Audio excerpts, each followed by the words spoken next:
The Drum Candy Podcast is brought to you by Drum Factory Direct.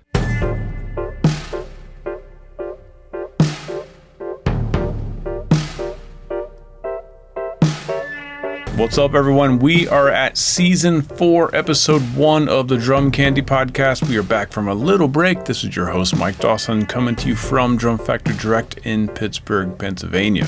I appreciate you all being patient with us as we took a couple weeks off to get reorganized and regroup and had to get through some other work things that we had to get done. But we're back, we're ready to kick it, and we're going to be doing the first episode of this season will be 10 Reasons to Love Dennis Chambers. Dennis Chambers probably needs no introduction to any of you, but if you're not familiar with Dennis Chambers, you're going to have a lot of really insanely inspiring drumming and music to check out after this episode. Dennis, child prodigy, famously joined George Clinton and P-Funk when he was a teenager. Then he shifted over into like jazz fusion. He kind of changed the game with John Scofield's band. He's done pretty much everything. Steely Dan, many years with Santana, various other jazz and fusion groups, John McLaughlin. So it's deep. And for me, seeing Dennis play is just as important. So make sure you YouTube Dennis, check out all the Buddy Rich Memorial Scholarship concert stuff he did. Check out his instructional videos. He's done a bunch, but Serious Moves and In the Pocket are kind of game changers for me and the rest of the guys. So we have David Throckmorton back here. We have Tom Wendt back here. And we also have James Johnson III back in the studio. So let's get into 10 Reasons to Love Dennis Chambers. All right, now we're at 10 Reasons to Love Dennis Chambers. We have James back in the studio here. So welcome back. Dennis Chambers, for me personally, is a very important person because he's from Baltimore, and I grew up outside of Baltimore. He was the first, internationally famous drummer I got to see, in the flesh. Really? In a room. He did master classes. He played in my hometown, every summer. I saw him. He was playing with Paul Bullenbach, the guitarist. Mm-hmm. He broke his ride cymbal stand. Amazing. Just the intensity of his right hand. It just broke and, sheared. Oh my gosh. That's incredible. Yeah. That's incredible. So then I was 15. It was I was listening to Red Hot Chili Peppers and all that. I was whatever he's doing, I need to figure that out. Wow. He had the whole. So anyway, Dennis for me is a very important. He set the bar really, really high for where, what you can do on the instrument. Interestingly, my picks, none of them are off of records. Because I don't listen to the music that he played on. I watched the videos. I got Serious Moves. Oh, wow. That was the first drum video I ever got. Watched it every day, probably from age 14 to 18. Literally. Wow. That's amazing. Every day. And there's just so much in that kind of formed, combined with Will Calhoun and Chad Smith, just how I approach the instrument. Oh, wow. So anyway, you guys picked some records I've never heard of, some that I have. So this is going to be interesting. Where should we begin? I'll say, let's do the first thing. Maybe let's do this one first. So I'll say, I grew up in Washington, PA. There was a guitar player friend of mine, this guy named John Horn. I don't know if you've ever played with him.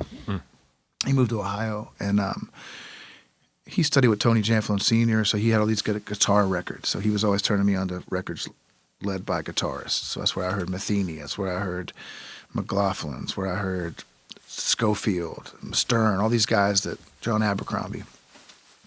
And he would lend me a cassette, or I'd give him a cassette. So I took this cassette of Blue Matter home. And I was like, whoa, this guy's amazing. This drummer's amazing. Who's this? So that it led me to check out the Schofield records of the late 80s. Would this have been when they were new or afterwards? This was probably just a pinch after it was kind of current, kind of around the time they came out. Because that's Weckl was in the Electric Band then, but that's where I first heard Dennis with the Schofield group. And I got really into him right from those two records, from Blue Matter and Loud Jazz, the two studio records of that band. So I think this might be it's either off of Blue Matter or Loud Jazz. But okay. Before we get into that, what is your connection with Dennis? Probably when I was probably 9 or 8. Greg Humphreys brought Dennis Chambers to Afro American Music Institute to do a clinic. in Homewood, Pittsburgh. So that was my first introduction to Dennis. Just seeing him live doing. Was it just solo? So he did his It was whole. solo. Well, no, it wasn't solo triplet. click. He was on a clinic. You know, what do you mean solo drums? Or? Yeah, it was just it was solo drums at one point, but also Dwayne played that day. I remember Dwayne Dolphin playing bass on a song, and someone else played. I can't remember, but he had the band too. Yeah, so, Nice. Yeah, that's my first. I've probably seen Dennis take 100 solos. They're always the same, but every time I'm like, that's amazing. He has his triplet thing that he does. The feet, Yeah. The out of time rolls. I mean, it's every time. It's just like, there it is, and I still absolutely love it. Yeah. You guys ever think when you're soloing, like, damn, I'm playing my own stuff over and over again? Does that ever cross Yeah, your of mind? course. Oh my gosh, yeah. And then what do? Do you embrace it, or do you be like, next time? I've made a career out of playing the same stuff over. I think you can't avoid it. Really. I think everybody deals with that at some level. Yeah. I think when these guys become these like iconic kind of drum heroes, you know, the guys like the Gaz and the Weckels and the Finneys, Dennis, you kind of know them for their thing, and then they come through your town, and we want to see that thing. Like, do your thing, you know. I think they fall into that. I think it happens to a lot of It musicians. happens to everyone. Yeah. You know, especially if you become well known, but especially if you become well known for a certain thing. Well, then you get hired for that. Of People course. hire you to bring that thing you do to the table. And people do expect it, I guess. So Yeah. All right, well, let's check out. This is Dance Me Home, John Scofield Band. Let me open it up here and we'll see what record it is. I think it was Pick Hits, but... Well, this is from one of the studio records. Oh, is it? It's from, Loud I thought it was Jazz. Loud Jazz, yeah. So this is the beginning. Let me take it back. Dance Me Home, John Scofield, and the Chambers.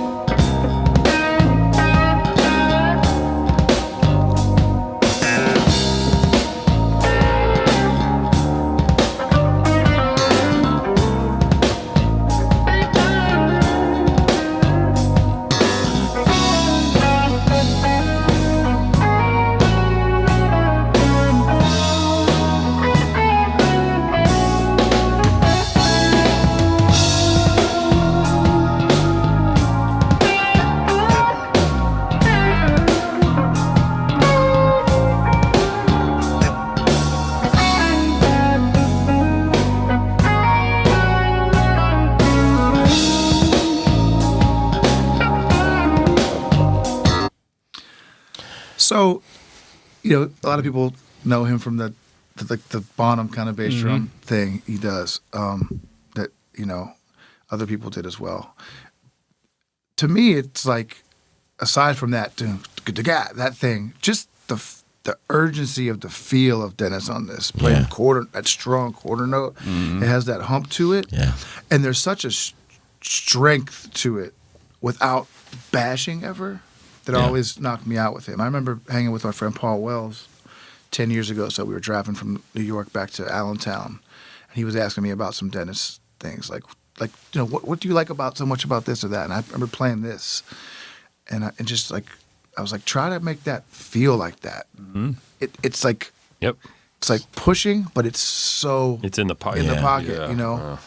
And he's got a really unique feel that to me that is all his own. It's funk. I Yeah. mean, as a Very much so. kid who grew up listening to Chili Peppers and all their influence, P-Funk and the Meters, disconnected, obviously, because he was in P-Funk. But when I heard this, it was like, this isn't the Dave Weckl band. This is a totally different, like... And this is way intensity. earlier than that, too. Yeah, but This I is was before- hearing them both in, like, 91. Okay. Something like that.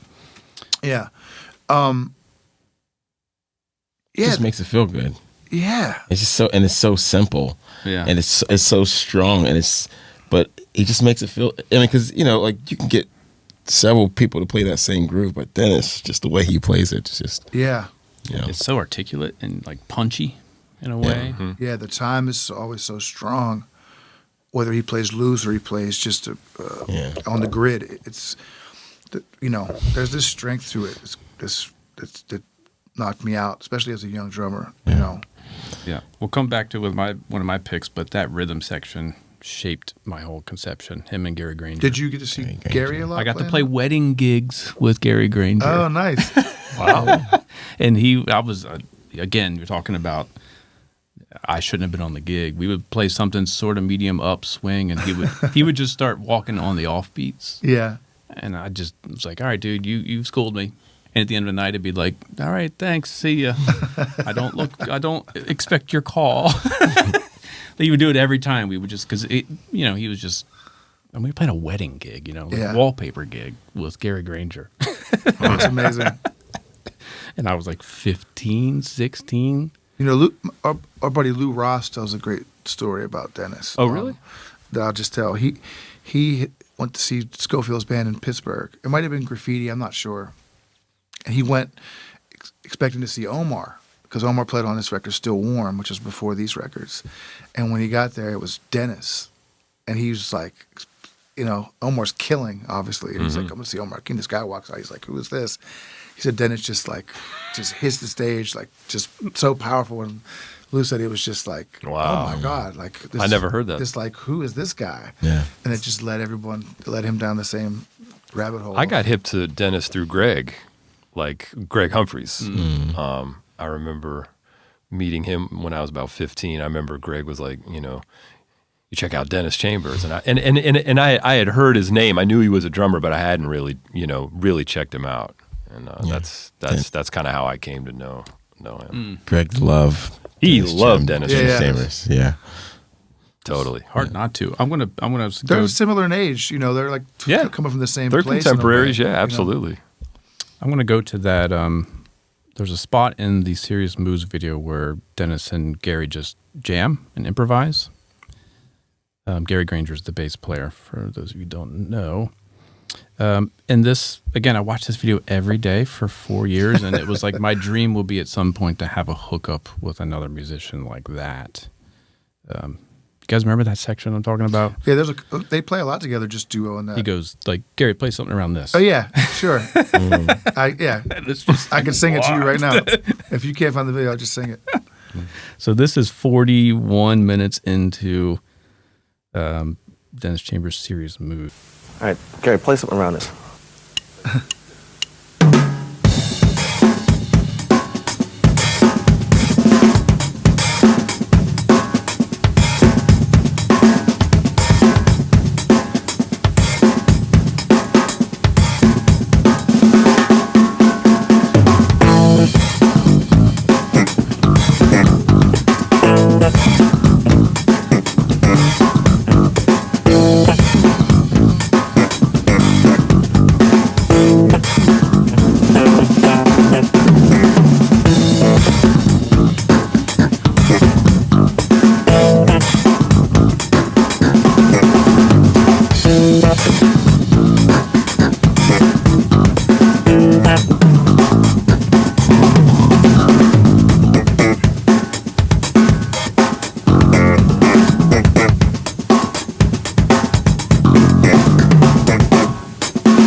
And it goes on and on and on. What year did that come out again? It had to have been like 90-ish. Yeah. Okay, yeah. I've seen bits and pieces. I've never seen the whole These thing. came out all the way after, through. like a little bit after the Weckel videos. Yeah, And the okay. Erskine videos were before that. Okay. Gab was before that. And then the Omar came out, I think, right after these. Yeah. Because I had all those. I was like wondering how to play. Yeah. Anyway, that video. So it's weird that I chose Serious Moves instead of In the Pocket first. Like, that was the video I bought. Like, sure, Serious Moves. Was In the Pocket first or after? They came out as a unit. Oh, did came they? out- Okay, I think okay. They might have released them. They might have staggered the releases. Yeah, They did that maybe. a lot back then. I think. But they kinda did 'em at the same In the Pocket time? came out first, though. I just saw an It ad. did, okay. I saw the ad in the magazine. Like, oh, all right, that's Dennis. I'll order that one. Yeah. And they were expensive back then. Yeah. I remember the first time I really saw Dennis play was on the Buddy Rich Oh yeah, Memorial Scholarship Burns. video. Yeah. And I mean, he plays great on that. I mean, he really he plays the heck out of the arrangements, even though stylistically it's a little, but I mean, he plays incredible on that, Yeah, he was out for blood in that era. I remember watching him play thinking like, I don't think I will ever have the physical strength. I think we all feel that way with him. Because just watching him move around and the motions were so precise and it was so strong and so confident. It was just kind of like, He's chewing gum, man. He's like, yes. Yep. He's like turning around looking at the band like, Yeah, he makes some great his faces. swagger with that stuff. He had that a big real, tuxedo on and he's just, I mean, every time you see him play with the hat and the gum, and Yeah, just acting like it's all so easy. Yeah, It's yeah. pretty amazing, actually. It's incredible. Yeah. I think it was. It might have been in a Modern Drummer where someone asked him what he thought about Carter Beauford, or have you been listening to Carter Beauford or something like that. And classic Dennis, he came back and he was like, I think Carter was listening to me. Wow, that's amazing. That's the truth. That's totally true. All right, James, where do you want to go? What's the first one on mine? Juju at the Crossroads? Yeah, I feel like that the one you just played. I like this one because it kind of explains the same thing for this next song. What's this from again? This is from John McLaughlin. John McLaughlin, I don't know this at all. The organ group. an organ group. Oh, that one. With Oh, Joey okay. D and- Yeah, okay. Dennis plays so well in between the beat, as we all know, and just how you can still feel the quarter note, and it's just so clear how he plays. This you'll hear it. Just check it out. So this is the album Tokyo Live, The Free Spirits, featuring John McLaughlin, Tokyo Live. This was the one album of his that I listened to a lot.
Yeah, man. Yeah, Energy I mean, music. it can also be the arrangement and like how Joey's playing the organ, but It's you both. never feel like you're not lost. You never feel lost. He makes the way the way he It plays feels it, good. It feels I think a and lot it feels of guys good. Yeah, would have tried to play that, and it would have just been like, Yeah. but it just feels great. That's how I feel about all the fusion guys I love. Yeah, absolutely. It's like it's grounded. Yeah. And again, they're playing with other great players who Absolutely. don't panic when they play that way. Right, So they're right. settled, and it makes Dennis have that. That seamless. He's not afraid to play how he plays. Mixing it up. I mean, he's You not- know that- You know. I feel like Weckl, Dennis, and others, guys, especially guys that came after that were influenced by those guys. They took that kind of stuff that Garibaldi started to do, like with kind of this linear drumming between the hi-hat, bass drum, and snare drum, sometimes the right cymbal, and just playing over the bar line, playing accents on I was weird going to bring his spaces. name up to ask you guys about that because I hear a connection. There's for a sure. connection for sure. I think he's on Because the they're record clean saying like that. Totally. Garibaldi was very clean. Very Or clean. someone like a Mike Clark or something was more slippery. Yeah, yeah. But playing, in Playing great. same era. Yeah, same styles or Playing funky yeah, jazz. similar. Yeah. But Dennis and like some of that stuff between the hi-hat, the snare drum, the ride cymbal, the bass drum, like the key components of the instrument, the way they can weave in and out and have that linear kind of pulse happening and mask like where they're not giving it to you, but like you It's said, there. you can it's feel there. it. Yeah, and it's so smooth. Like it said, I think other drummers trying to do that, it would just be a mess. Yeah. You know. Could you keep up with that when you first got this record, or did it take a while? No, that one felt Like right away? Right away. I know what's happening. I remember. and not thinking, just like, because I don't know what the hell's we're going drummers. on. I feel like even someone who was just listening, you can still do this. Uh-huh. Who's not a musician, or you can still feel the pulse. Yeah, but I think Yeah. like your background in music goes back so far. You're so Yeah. musical. Yeah.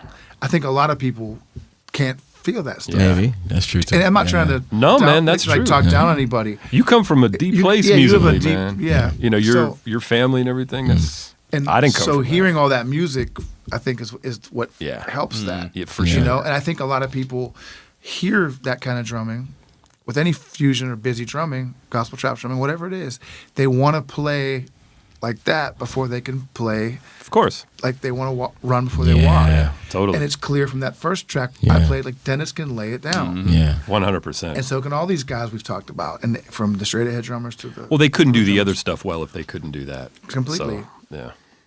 Yeah, he wouldn't have been in P-Funk if he couldn't play the one. You got that right. Yeah. yeah. All right, Dave, what's your second one here? You want to Can do I see Mike the list? Stern? Yeah, let's do that or- Mike Stern one. I think what made me pick this one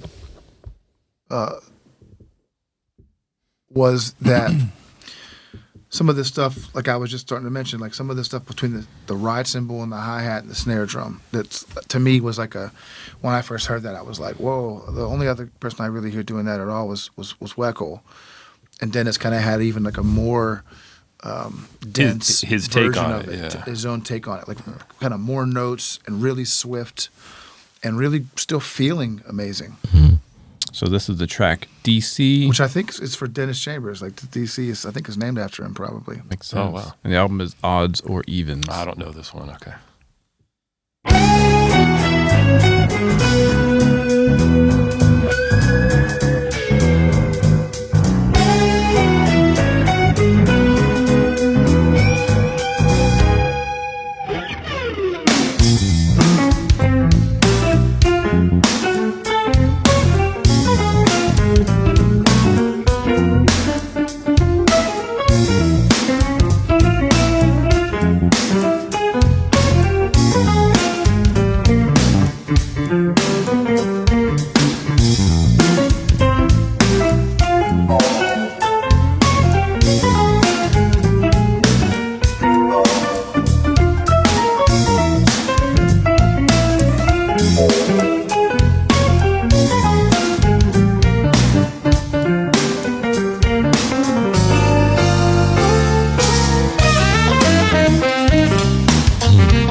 I mean, there's only a second of that in there, but that kind of It's beautiful. that Yeah. broken up thing. 12-inch what are they Special called? recording Special hi-hats. recording hats. Yeah. Man. I sought But those again, out it's and like- I got them. They didn't it's- sound good. There's that Yeah. simple Oh my gosh. quarter note Laying it in. driving Yeah. thing again, man. Like where he opens the hi-hat up And then with putting the downbeat. spice in where it needs to Yeah. be. Yeah, it you feels know? great. Anthony Jackson playing Oh, with him. man. It's like, man, those guys. I've never heard that. That's I never heard that one either. what year again? 91 it says. Okay. Yeah. This was like, yeah, it's probably around then. Yeah. That the snare drum sounds interesting. Yeah. What they did to it. Like I'm not wild about the Yeah, sound. I mean, The that's- playing is amazing. That's that era. You Yeah, know? yeah, Some of yeah. the, you get a Weckl or Vinny. No, it's cool. It's all or good. Will or Dennis, you're going to hear that kind It's of. just observation. That is, might be the same reverb as on Sting 10 Sumner's Tales, the snare. Listen to it. Yeah, sure. It's That's very that kind similar of from vibe. the same time period. Yeah. So yeah. Okay. So that Yeah, triggered big, reverb. big drums, lots Yeah. of reverb. Yeah. you know. Yeah. He sounds great though. Well, I'm going to go back to Serious Moves. This time it's him jamming with the drum machine. Again, I mentioned it in Will Kennedy's episode. This changed everything for me because I was listening to hip hop and music that had drum machines and I wanted to play it. And then I saw this. I was like, oh, you can really play with the drum machine.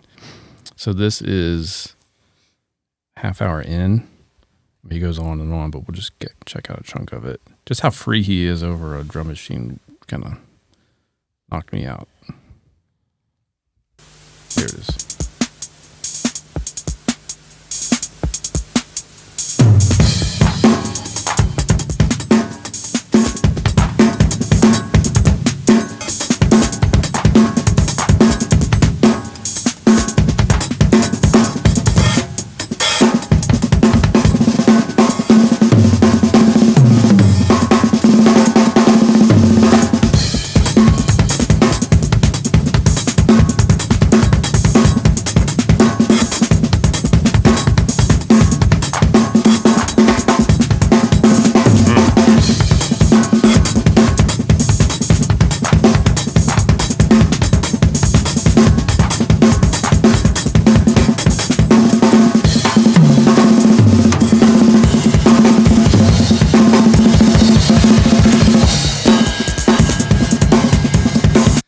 And on and on and on. It's funny, man, because like I come from something totally different from that. Like the way he plays drums, it's awesome, it's amazing. But like I just don't, you know what I mean? I just come from like the other side of town. You know what I mean? Yeah. It's incredible though. I mean the feel and the command of what he's doing. Yeah. I think if there's one thing I get or got from him is that. Like when you play, like you got to command what you play. Yeah. Like you can't be like, I think this is what I. No, Yeah. you got to be. This is what I'm playing. Yeah. You know, it's Yeah, amazing. That's what I was telling each student. I'm like, there's no guesswork. Yeah, you got to mean what you play. Yeah, you mean it every single note. Absolutely. You know. How do you get to that point though with a young student? They just have to practice. A lot of trial and error and experience. Listening to the records. That practice, too. You got get a that good right. teacher. Yeah. Be humble. It's not rocket science, right? Practice. Yeah. All right, James, what's your second one here you want to go to? We got Outbreak or Groovus Interruptus? Outbreak's cool. Same record. All right. Open it up here. So this is... This is John McLaughlin again. No, this is from. I mean the next two of his. From Oh, gotcha. They're from a Dennis solo album. Oh, I don't think I've ever heard. I can't remember if this is the solo. If this is a Dennis solo, maybe this is a solo I picked. All right. It is 4 minutes in. So that's quite possible. We are starting 4 minutes and 16 seconds into the tune Outbreak off of... Outbreak. The album Outbreak by Dennis Chambers.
Sometimes his soloing can be really like on the grid, and sometimes it can be that stuff where it's just like this On and off. this sounds like somebody throwing a pile of books down the stairs, or something like that, in a good way. Yeah, of I mean course. that is a rip. Right. Like Yeah. some people think Elvin or someone Sure. Yeah. can play like that rolling Yes. kind of loose in and out. Yep.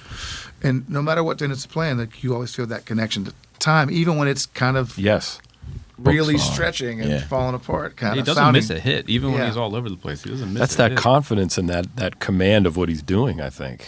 Yeah. You know? I mean, he means it. And I think I was always more drawn to the other side of him. I love that, but like I kind of love the groove. connection to time. Yeah. You know, Yeah. Yeah, that too. more than like when he just kind of starts playing really loose. You know. Do you think there's? I mean, I would say Dennis is probably the most influential on the under 40, like 30 to 40-year-old drummers right now. I'm thinking Ronald Bruner's scene. Like that solo could have been a Ronald Bruner solo. Well, Ronald's coming out of that. Yeah, like and, all- and, all and he's those the other guys. guy I think that's when I think of him. Not that I check him out like I did Dennis, because I was listening to Dennis when I was young, but another guy that's just freakishly fast, where you would think, who could ever play that fast? Who can play that strong and fast? Nobody. Yeah. You know, they're kind of freakish in that way. Yeah. But I think that time period, like, of the fusion guys that I grew up listening to, like, you get Pascal, you have Weckl, and Vinny and Dennis were kind of like the big guys, you know. Will was a little more under the radar. But, I mean, those guys were so emulated, like, so copied, you know. They were kind of the drum heroes of that era, you know. And Dennis maybe coming from more of a funk thing, you know, he's probably more copied in that arena. You know, and I think a lot of gospel trap stuff comes out of Dennis. Yeah. Although I don't think of Dennis like that. I think of him as a total different kind of drummer. No, yeah. Like, you know, when Dennis plays busy, people are hiring him to play busy and hiring him to play fusion music. Dennis is never going to play like, you know, I've seen Dennis play all these gigs with singers, Michelle and DeGacello, just laying it down. Never overplaying. Never. Yeah. You know, so he knows the music. Or the P-Funk stuff like you brought up, Mike. Yeah, there's times when he goes ballistic in that, but it's one moment in an hour-long groove, basically. Right. Yeah. Do you ever solo like that? Just go wild, go ham like that? I mean, you never play like that. Not really. You don't play like that. No, But James does play. Yeah. You can't There's play that. very You have an loose. influence. You can have that loose, kind of Absolutely. rolling around thing. That's So true. what is that? What you got out of that is kind of the looseness of it. Yeah, the looseness stuff and how he just. I mean, he plays like. There's a lot of songs you can find him playing like that over the time. This was just one of my favorite ones as far as like how he demonstrated that. What year did that come out? This is a little later, like late 90s. I was about to say, early is it a- 2000s. It says 2002. Yeah. Wow, that's later than I Yeah, thought. he That's had 2 interesting. records on this. I forget what the label was. He had a second record. Tone Center. I wish I would. No, I don't think it was on Tone Center. That's what it says. But I mean, I could be wrong. I mean, even Dennis, even the slow stuff. Like me growing up listening to Dennis, it was not really about. I listened to him. I mean, he's a good musician. Like just how he plays anything. If it's a ballad, like slow stuff, yeah. And then he had like obviously the power, but like just hearing him to play like things that aren't so like intense. You know, it was beautiful. Yeah. Yeah. Because a lot of those records that I heard him early on, like the Sco records, every tune wasn't a drum hero tune. Right. Like you might get 2 of those where you're like, whoa, the drumming is amazing. Right. The rest is Other just ones are like ballads, it's grooving ballads. It's all those records, like the Bob Berg and Mike Stern, all those records. A lot of times it was Erskine or Dennis. They Yeah. played differently, but they both play really beautiful. Yeah. You know? Yep. And like James just said, it wasn't always Right. like pyrotechnics. Yeah. You know? Yeah. he's on that Steely Dan Live in America tour record, which is great. That was what got me into Steely Dan, was that record. Oh, interesting. Throck, we're at Steve Kahn. You want to go there? Yeah, sure. Excuse me.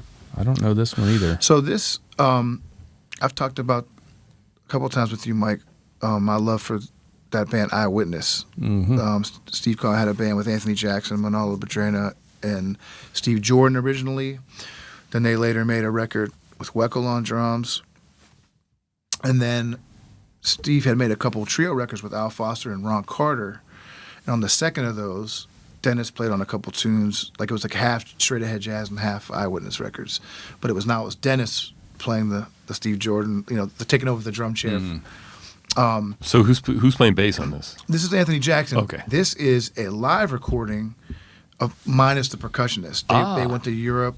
I think this might be from Sweden. Colm, it looks like. Stockholm, yeah, and they released. I had this as a bootleg first, and they ended up getting released. Oh, It's cool. 2 discs of like just Dennis just playing as much drums as you could ever want to hear, and Anthony playing big open solos and intros. Wow, cool. This is a tune that I've heard them play with Steve Jordan, as well as a bootleg with Weckl. So this is Dennis's version of them playing this tune called Guy Lafleur, named after this hockey player. Oh. Okay. So this says 1994.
what is going on in that bass line? And that bass line is amazing. Well, it's like this song has a real distinct bass line, which hasn't happened yet. Yeah, it comes in later. Yeah. This album is just this double live album. I think what I liked about it, it was like a gig. Like, Yeah. there's these really elaborate, long intros where they just really experiment. Wow. And to hear a band you're familiar with another drummer that That's you pretty love, and cool. to hear Dennis in it. So that was just like them just kind of setting up. Eventually, they'll get to the song. So it's kind of drummy. He sounds great though, man. Yeah. You know, the cowbell stuff coming out of like Gad. Gad, Those guys. So it's really quite interesting. 94. Also on that record too, like they're playing some of that material that they played with Ron and Al. So they'll play Lee Morgan tunes and Wow. like tunes by Blue Note artists, and they'll play some of these Steve Kahn original Wow. kind of more fusion. I got to check that out. That's really interesting. I'm not It's familiar cool, with that man. stuff. I wish Manolo was on it, so it was the full band. The full band, yeah. But that was probably just a cost-saving effort to go Probably. toward playing fusion. So this was this 2-disc, is it like various gigs or is it just I think it's just one gig. Oh, wow. Yeah, it's just So you get to kind of hear the whole thing. yeah. The album's called The Suitcase. Okay, and, Oh, that's the name of it. which is a name of an Eyewitness song from when Steve Jordan was in the band. You know? Okay. And this is like you can get that now. It's probably you could probably find it used on Amazon. I think Interesting. it got reissued well after it came out. Oh, it did. Okay. You know? Interesting. Yeah. But I always loved that band. It's just such a strange Yeah, band yeah, yeah. with Steve Kahn and, It's great, and man. Anthony. That's Excuse me. killing. Yeah, man. And that vocabulary is just so familiar when he starts playing that like inner beat stuff. Yeah. Yeah. That's if I play a funky groove, it's going to be coming from that. See, I ain't got that. It's all. And it's like, you It's know, cool. like any of the guys we talked about, like you hear 10 seconds of that, you know exactly who it Yeah, is. yeah, no Yeah, question. absolutely. Yeah. That hi-hat sound you talked about, yeah, Mike. yeah. You know, the point he has on the way he hits the drums, very, very unique to him.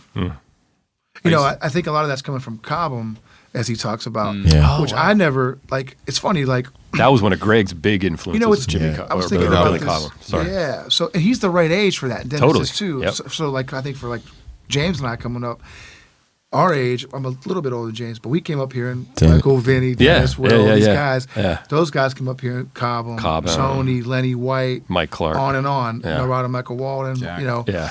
So I think Billy's probably like Dennis is our guy. Yeah, that was no, Billy it's- for him. that's know? cool. Yeah, interesting. So I get my Billy through the Dennis. guys I hear, Yeah. Vinny and Dennis. That's similar for me in some respects. You Yeah. know, the guys I listen to. I mean, I listen to all the great straight ahead guys, but I got a lot of that through some of the guys that are around today. Now, when you do that, do you really investigate the guys before that, or is it more like I found the through line, I can appreciate it? Like I have a hard time emotionally connecting with like when you go back 3-4 generations. Like I don't find a connection as It's all music to me. I mean, I don't know. Sometimes I make those connections in different ways. I might hear an older recording and say, "Oh, okay, now I see where so and so today," and then other times it's the other way around. I don't know. I make the connections in different ways. I don't know if it's like that for you guys. You know, Yeah, I mean, Yeah. Making I historical feel that way. connections like I mean, that. that it's all music. Yeah. It really rings true with me. But just you know? what you said, like you were like, I get my Billy Cobham through Yeah. people like Dennis. Because for me, which like, is I interesting. think, well, now what Mike said, like when I hear some of the '70s music, it just feels like it's from an era that wasn't around for that, so I don't relate to it as well. Now for I some hear reason, you. the '60s stuff, because I went back and got really into Elvin and Tony, Right. you know, Jack, all those guys, Billy Higgins. Like I almost have more of a fondness for that Yes. era than the '70s for some reason. Because No, I hear that. fusion drumming. I came up hearing all the fusion drumming of the '80s. But see, in the early 90s. See, this is when it gets really interesting for people like us because I think the reason that I didn't latch on to guys like Vinny, Dave, and Dennis, as the way you guys did, was because by the time I heard them, the music Yeah. of another era had already gotten me. You know what I mean? Yeah. And so like I listen, because I checked these guys out when I was younger, and I'm blown away by their abilities to play. I'm thinking like these guys are incredible, but just musically, I was already And that music is so far from what you were into. yes. Yeah. So for me, it's interesting because I have every bit. I have as much respect and admiration as I could possibly have for these guys. Yeah. because they're amazing. Well, But I think I have this appreciation for like the fusion drumming in a way of that era. It didn't sound that far removed from what I heard on MTV, even though it's nothing alike, but I know what you similar mean. drum sounds. I know what you mean. Absolutely. More contemporary records, like Yep.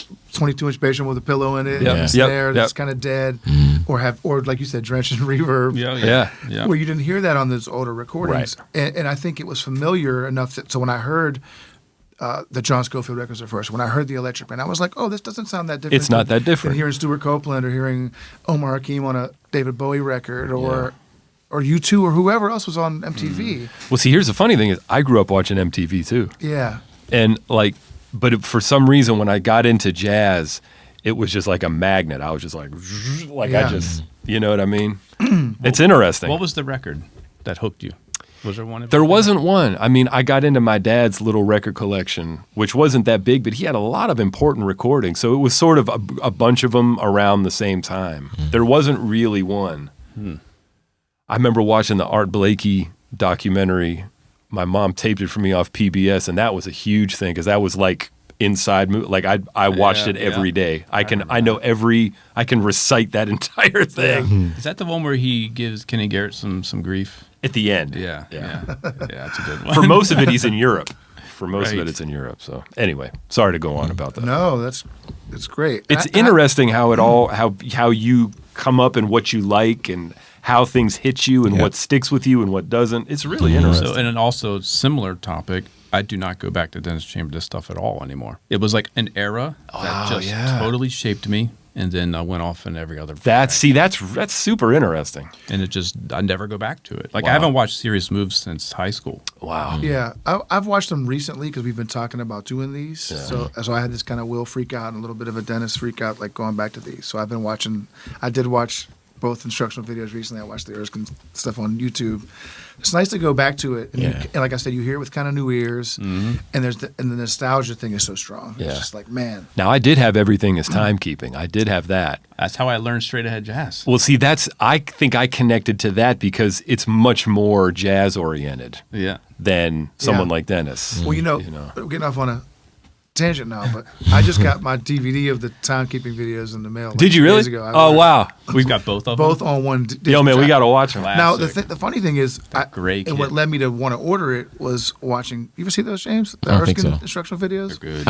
Maybe Yeah, a little bit of you them. You should Maybe see them now maybe. because it's like it hits you different now than for me back in the day. Got And the I had this Abercrombie weird trio feeling. in it, right? What's It's that? the Abercrombie trio with Yeah. Yes. Yeah. With that like greenish recording custom kit, Yeah. with the floor tone sound like fusion and the rack tone sound Yep. like straight ahead. Yeah. K ride, like a regular K ride. And he's sitting on the floor, basically. super low. Yeah. But I had this feeling of seeing that stuff recently, clips on YouTube, which led me to buy the DVD. I was like, man, like there's a lot more of this in my playing than I even was aware of. Oh, I totally agree with that. Because I hear it, I'm like, and I almost feel like, I man, totally I sound agree. more like that. You do. Than all the guys I Yes. grew up emulating, which is really weird. It is weird, yeah. And it's almost indirect. It's almost like the guys Erskine loved, Tony, Elvin, Jack, on and on. All that is crept in with my contemporary playing to create wow. this kind of weird That's interesting. hybrid. And I think it's like, it's kind of like what Erskine was hearing, Yeah. but not all directly from Erskine, like we said about Yeah. getting my Billy Cobham through Dennis. Yeah. You know? Wow. Anyway. Yeah, I want to watch those discs with you too. Yeah, man. we should watch Yeah, we should get Have together and fun. just watch them. Yeah. That'd be fun. Pizza and DCI videos. Yeah. They're good. Some of those trio performances are really. They sound fantastic on those. Oh, he's got a man. remote hi hat. Yeah, that little mini. Yeah. Oh, I forgot about that. Yeah. It's so I just remember watching those and really liking the music and how he played, but thinking like, he's sitting so low. Yeah. Like his legs are like up in the air, and he sounds. It's working, but it's just like He- wow. He's. I feel like he's an underrated guy. We've been talking about doing an Erskine one of these, Man. but so many of the records we want to pick were on ECM, and it's hard for we you to can't play do it. those. It's on hard, YouTube. yeah. You know, they'll shut it down. Yeah.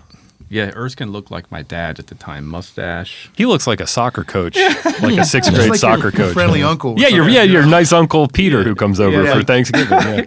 Yeah. I think he's wearing like cool socks, but like really bad shoes, if I remember correctly. He had weird socks, like kind of like They're real colorful. Yeah. But I mean, I just kind of said this, but I'll say about Erskine, and we'll get to him again later.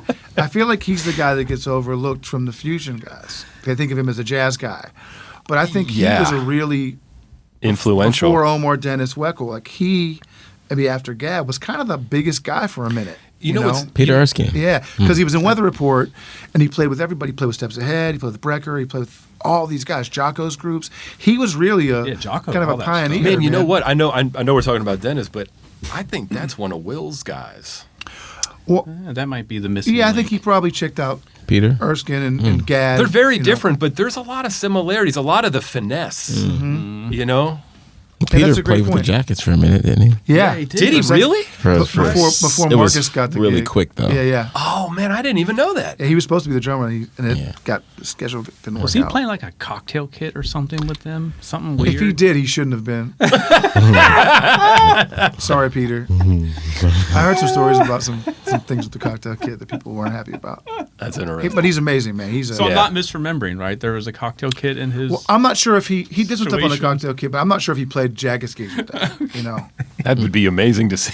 Man, you know, I have a weird bootleg of Vinny playing that Jackets gig, What? Oh yeah, I think I saw that. and No way. and It's- it's Vinny's a hero of mine. It just didn't gel to me because That makes sense. I gotta hear that. because he's so. I mean, Vinny's swift. Yeah. But it's like a heavier big- touch yes, and yeah. a bigger sound, and it just felt a little out of place. I gotta hear that. You know, I'd love to hear that too. Yeah. I'll have to really dig, see if I still have it. That's amazing. I never knew that. Yeah. I think you sent me that, or it's weird. That's how I got it. And a bunch of people played gigs, like Terry Lynn did some gigs with them. Wow. Yeah. You know, and when they were trying out, That's drummers, really they interesting. played with a bunch of drummers Yeah. that we could talk about. That's really that's. Well, This is yours, Mike, I got right? one more, Dennis. This is from the In the Pocket video. I'm not sure It's if you have the, that last one I sent you. I just have Elroy from you. Yeah, remember we talked. We'll find it while you're talking. So this was the intro to Pick Hits. I don't remember why I picked it, so here we go.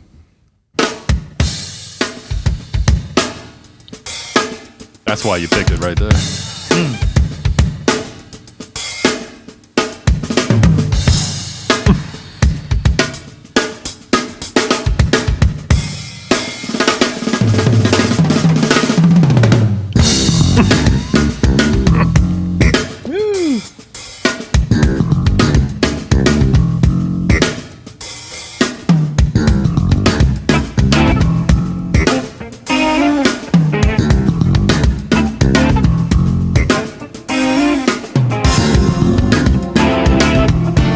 Yeah, that's why I picked it. It has Yeah. all of Dennis in 1 minute. Yeah. You've got Pocket, you've got Yeah. Over the Top, you've got the bass drums. There's some nice hook up, space in there too, man. Yeah. displacement that Yeah. can really throw you. That's killing, man. Man. I've never seen that video. I don't think.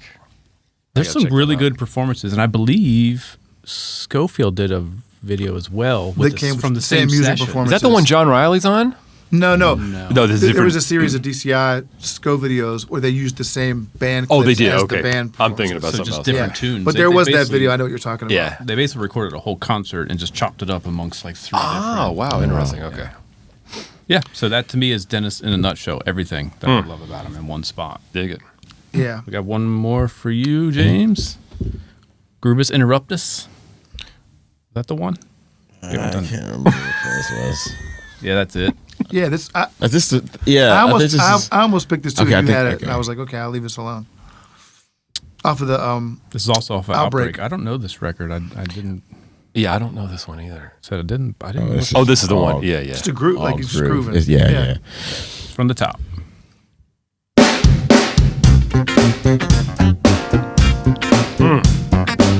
There's that P-Funk coming out. That quarter note, man. You know?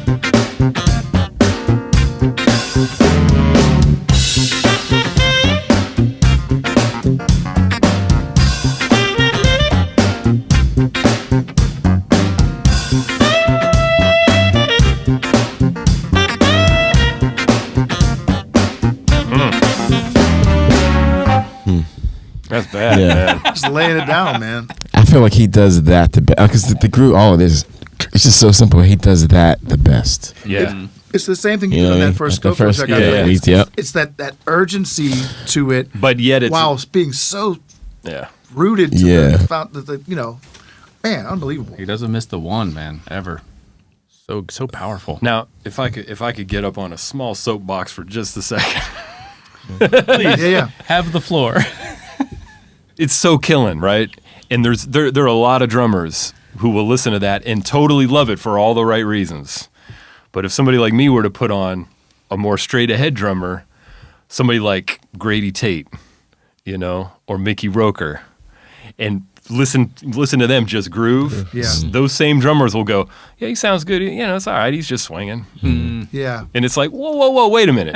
You just spent 20 minutes talking to me about how bad this groove is, which it is. Yeah. Why is this not as bad as that? It's just Yeah. a different groove. You know what I mean? I think it's just That's they're- all I'm going Everyone to is say. No, you're right. That's all I'm going to say. And they haven't checked out the depths of that music. That's probably So, true. you know? That's probably true. And I think that's totally legitimate. That gets under my skin every time. All these Yeah. young guys just groove this, groove that, and then Well, you they're put coming that from- on, They're coming Yeah. from playing 2-4 on the snare drum, which is awesome. not 2-4 That's on a the hi-hat, that's a you know? great groove. That's what makes the human race awesome. We're all just different. Go ahead, It's supposed James. to be. Go ahead, James. We're not supposed to be the same. Reverend Johnson. Boring. Yeah, James bringing us all together.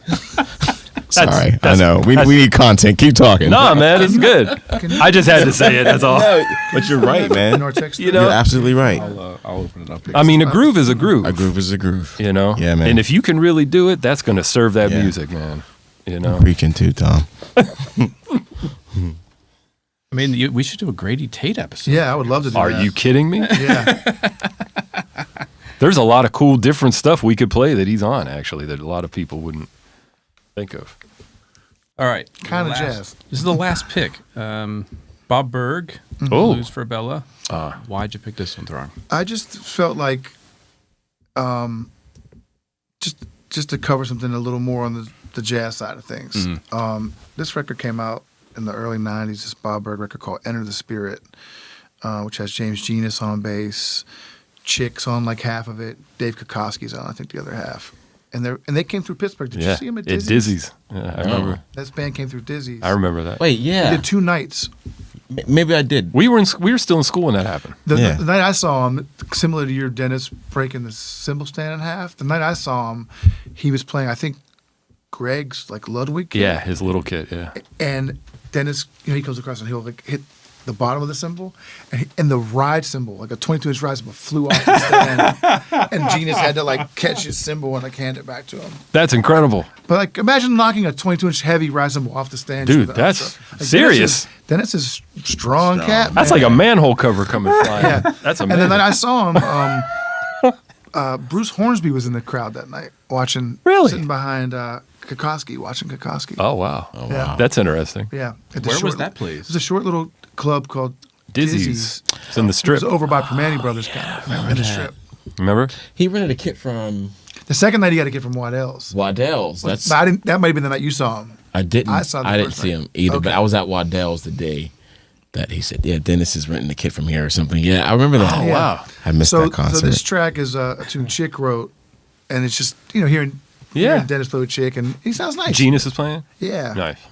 All right, so it's the beginning of Blues for Bella by Bob Berg.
Yeah.